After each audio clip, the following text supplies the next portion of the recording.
Dear graduate students, you are welcome once again. Our topic is rather consumer and organizational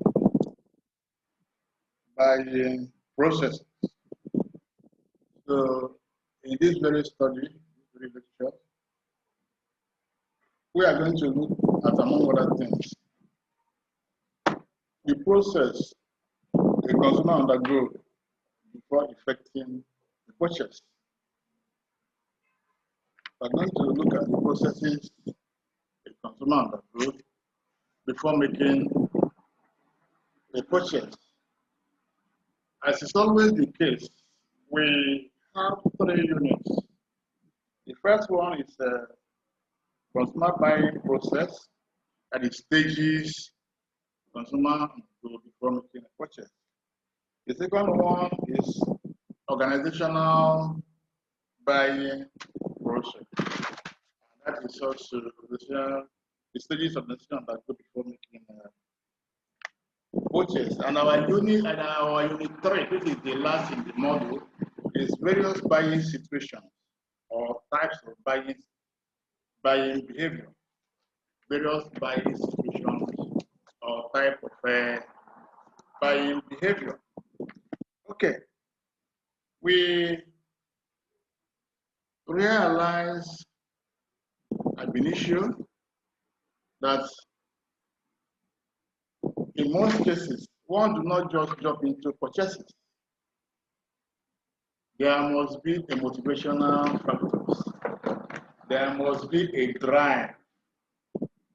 There must be something that will push us into making purchase. We are going to look at 5 stages a consumer is expected to go through before making a purchase. But may I point out critically that it's not in all cases that these stages are gone through, because that's what we call impulse purchasing, especially in some low price product like chewing gum, sweets, bread, and all of them, where the consumer just impulsively make the purchase without undergoing the rigorous stages we are going to mention. Okay, I'm going to mention the stages, the 5 stages. Thereafter, I'm going to shed light on each of them. The first one is need recognition. The second is information search. The third, is evaluation of alternatives. Then the fourth is purchase decision, and the fifth is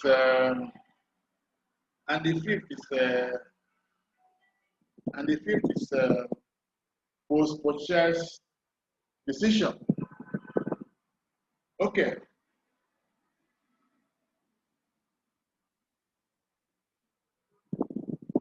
Taking them one by one.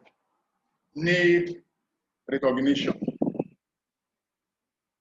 When an individual feels something is lacking in him, when he feels he's deprived of something, a need arises. A need arises. And it will clearly differentiate need from want.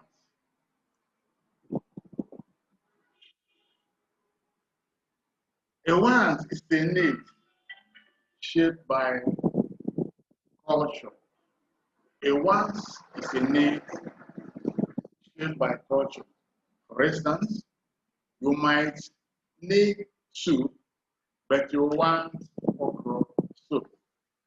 You might need soup, but you want okra soup. Okay, so we say need recognition. The moment one felt that he needs something, he begins to seek for information concerning that thing that he needs. The moment somebody feels that something is lacking in him, be it clothes, be it health services, be it health needs, be it shoes, be it edible things of all sorts. The next step is for him to search for information concerning that item. But permit me to also explain ab initio that the functions of marketers in need preparation stage is to develop those factors that will make consumers to seek for a need. You can do that by advertising what your product can offer. You can do that by explaining the price you offer your product for. You can do that by the product features, attractive product features and packaging can arouse people to seek for their products. Product availability is also a good way of attracting people to have a need for the product. Then the second stage is information search. When you want something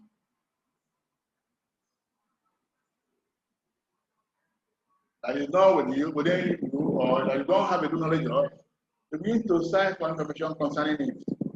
Information on where to get it, information on which one is better, information on the features of the product, information on the brand that will conform to what you need, information on the price the product is offered for, information on the makers of the product.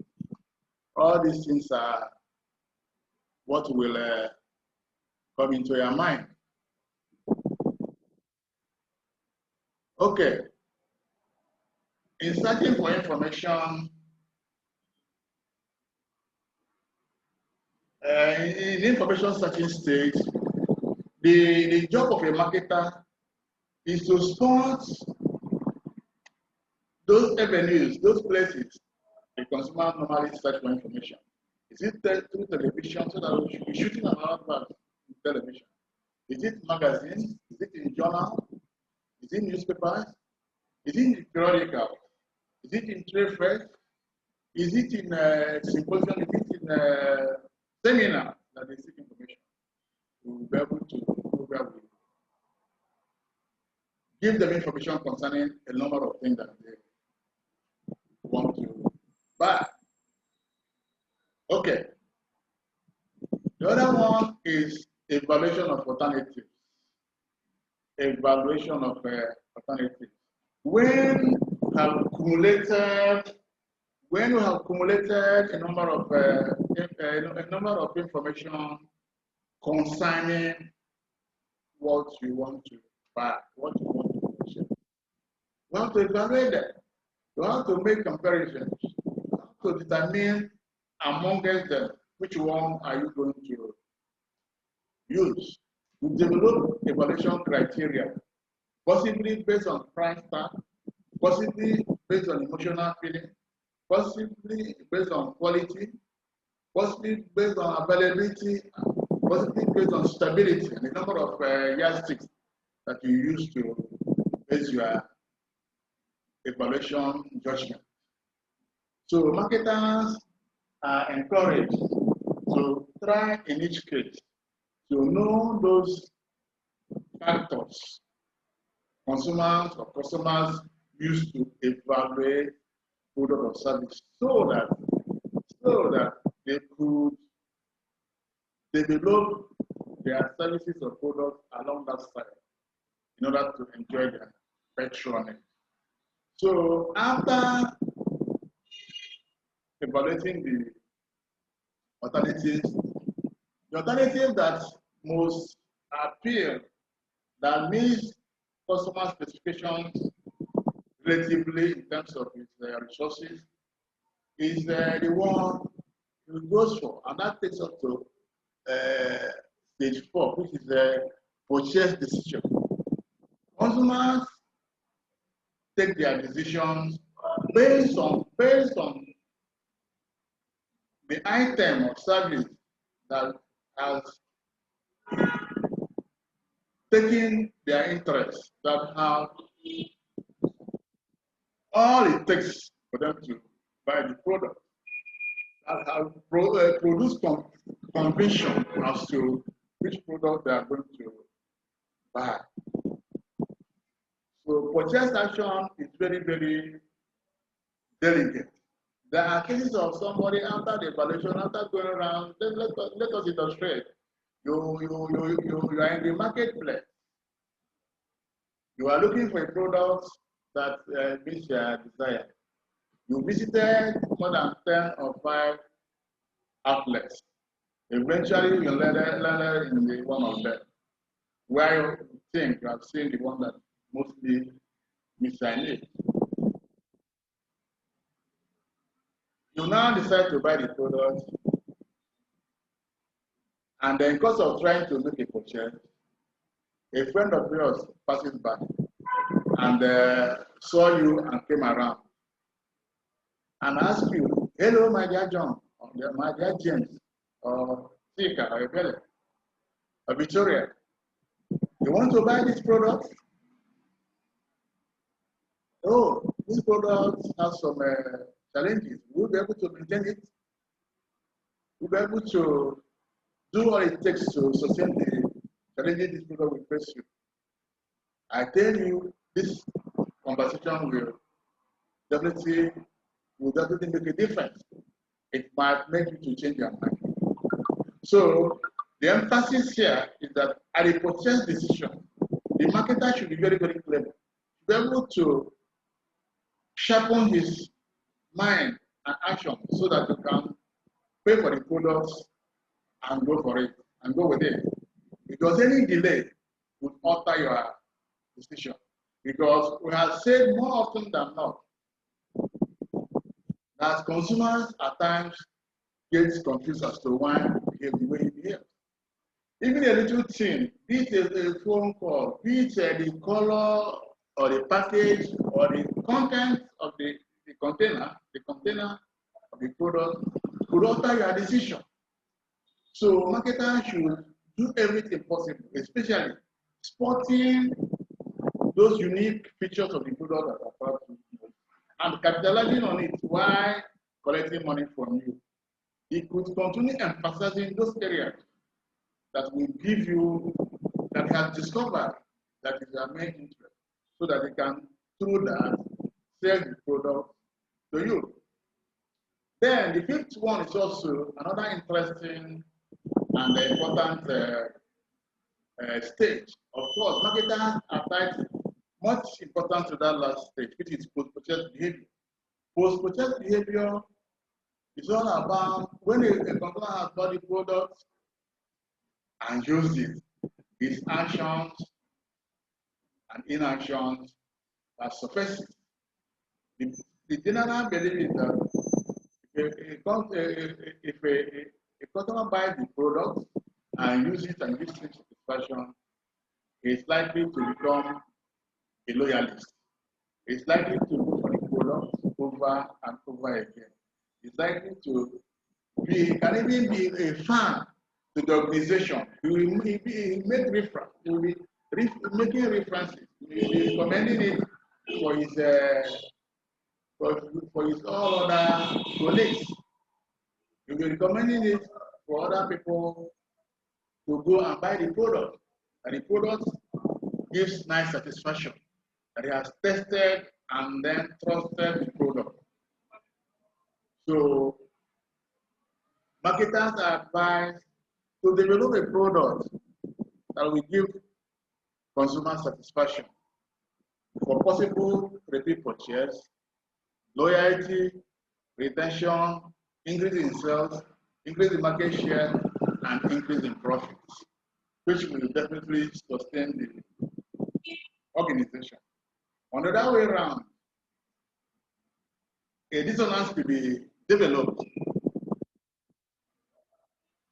imbalance, or a gap or a shortage of dissatisfaction could be developed when the product did not satisfy the customer, arising from inability to meet the objectives that motivated the customer to buy the product.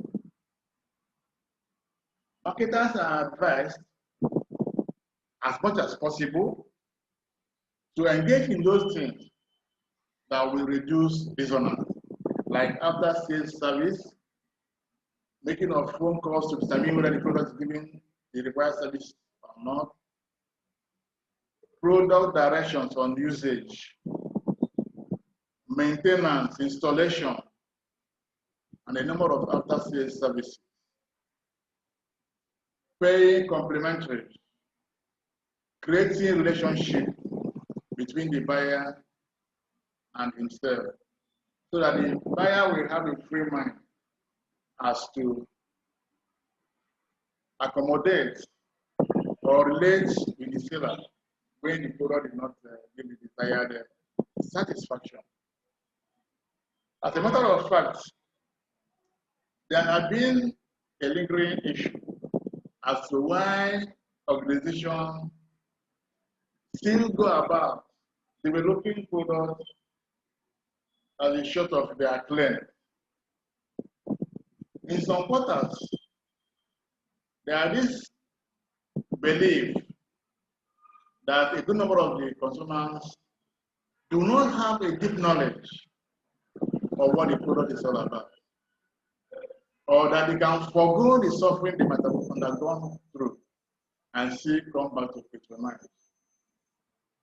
Or they can assume that the price they pay for it is not high, or that they have peers that also use this type of products, so they can use it as a consolation. So we can see that these stages are also demonstrated in our figure 2, or rather figure 1 here, where I have lead recognition giving rise to information search, and information search giving rise to information of alternatives, and alternatives giving rise to purchase decision, and purchase decision giving rise to post-purchase action. So in a sequential order, these 5 stages has to be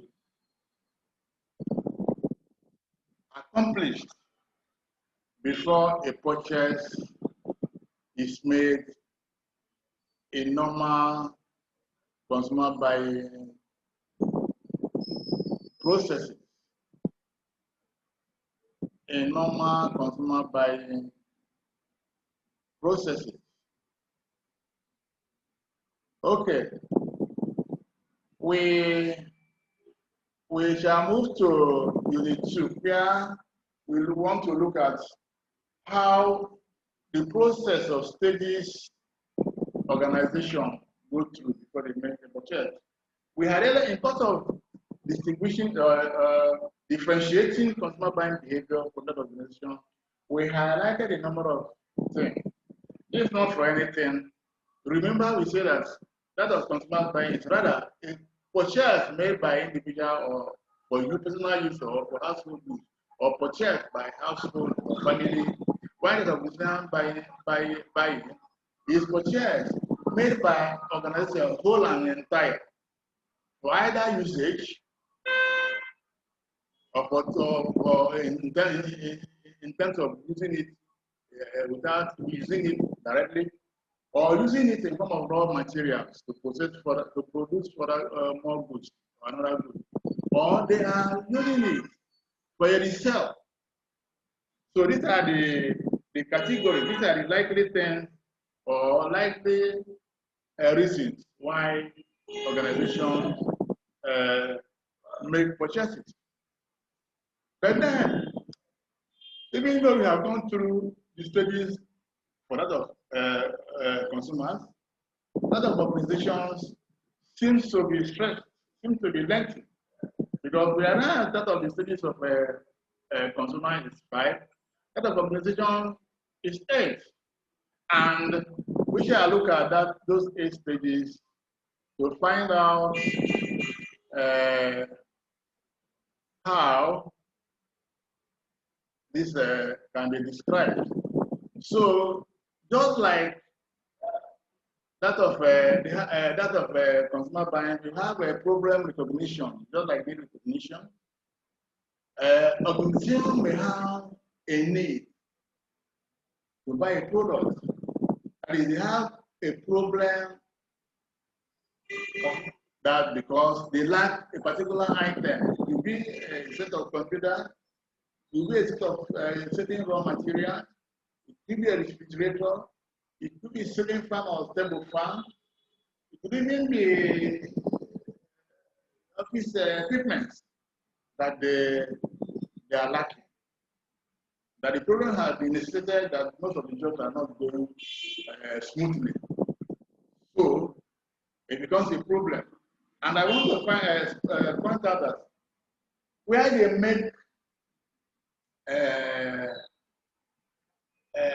organization may decide to have what we call centralized purchasing or departmental purchasing. In either of the cases or situations or practice, these 8 stages are supposed to come into play. So the second stage, as a result of organizational buying behavior, is general need description. General need description. General need descriptions has to do with a description given to the item to be purchased. A description as to why that item is required. A description as to where you can even get the products. Okay. Then the third stage is what we call specifications. The product or service in question has to be specified. Considering the nature of organization, products or services, whatever that is going to be purchased has to be specified so as to enable it agree or solve the problem that have been initially stated. Then the fourth stage is supplier search, or what we call supply selection. Because the organization has to select a qualified supplier, he has to be broad-minded. He has to think of a supplier that is time conscious, a supplier that is quality conscious, a supplier that also give affordable price. He also a supplier that supplies on time. So it's the issue of quality supplying, timely supplying,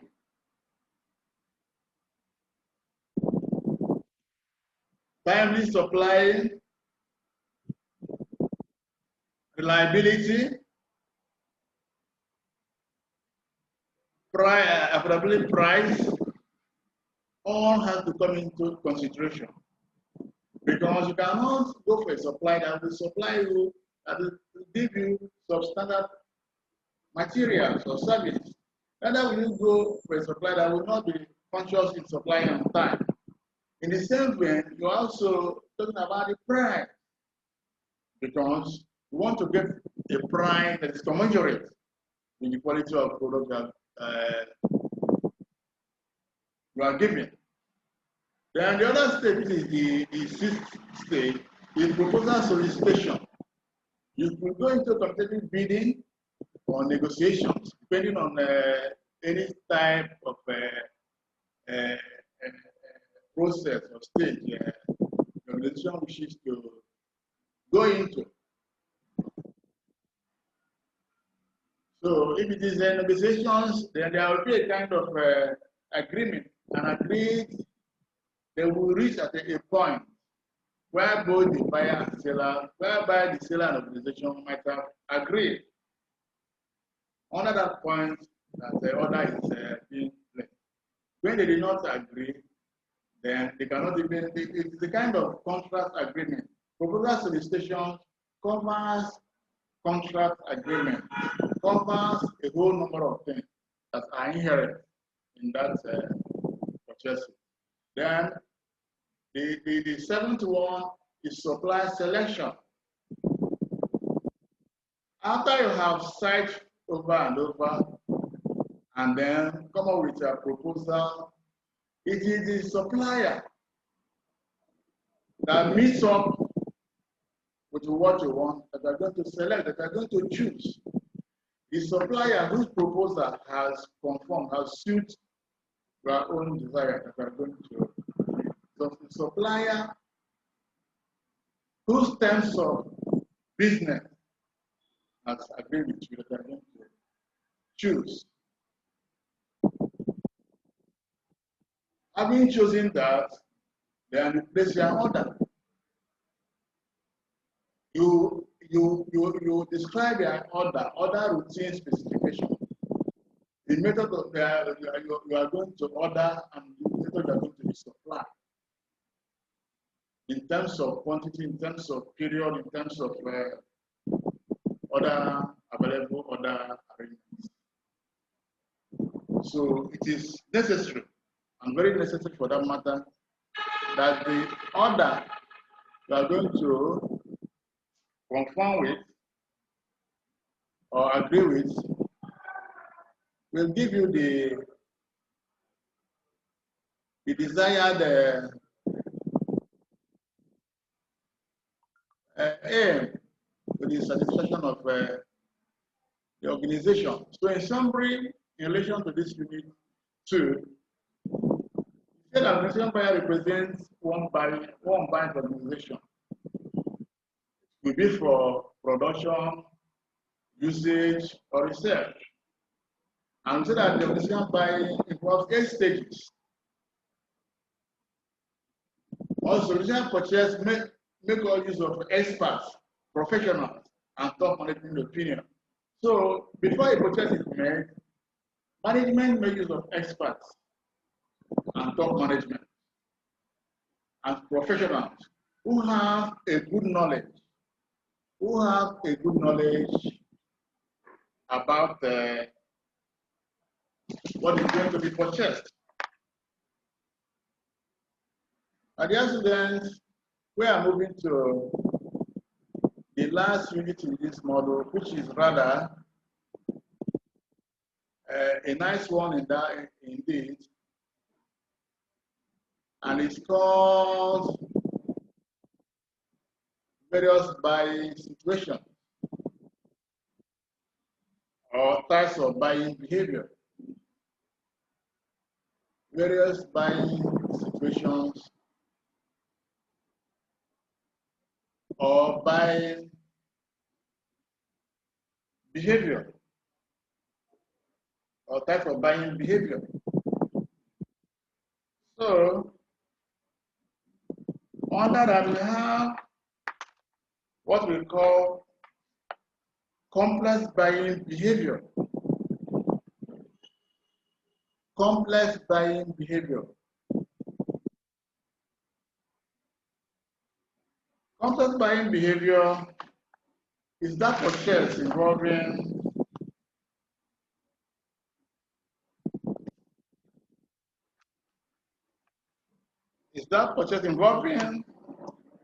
brands with significant perceived differences. So under complex buying behavior, consumers engage in buying brands that have significant differences. Why the dissonance producing buying behavior is that a buying which consumer engage with brands that has few perceived differences. It is brand that has few perceived differences. Then the other one, which is habitual buying behavior, is when the consumer engage in purchase of products with few perceived brand differences, with very few perceived brand differences. That of variety-seeking buying behavior is low consumer involvement when engaged in purchase of the products, significant brand differences. When engaged in the purchase of products with significant perceived brand differences. And with this, we come to the end of the units and the model. So you can see that we have been able to look at various buying situations. We're also been able to look at the stages organization engage before making purchase, and also that of the stages consumers undergo before effecting a purchase. So with this, we have come to the end of today's lecture. As earlier advised, you don't have to relent, you have to make efforts on your own, going through the manuscripts and the relevant texts to enhance your knowledge. Thank you very much, and bye.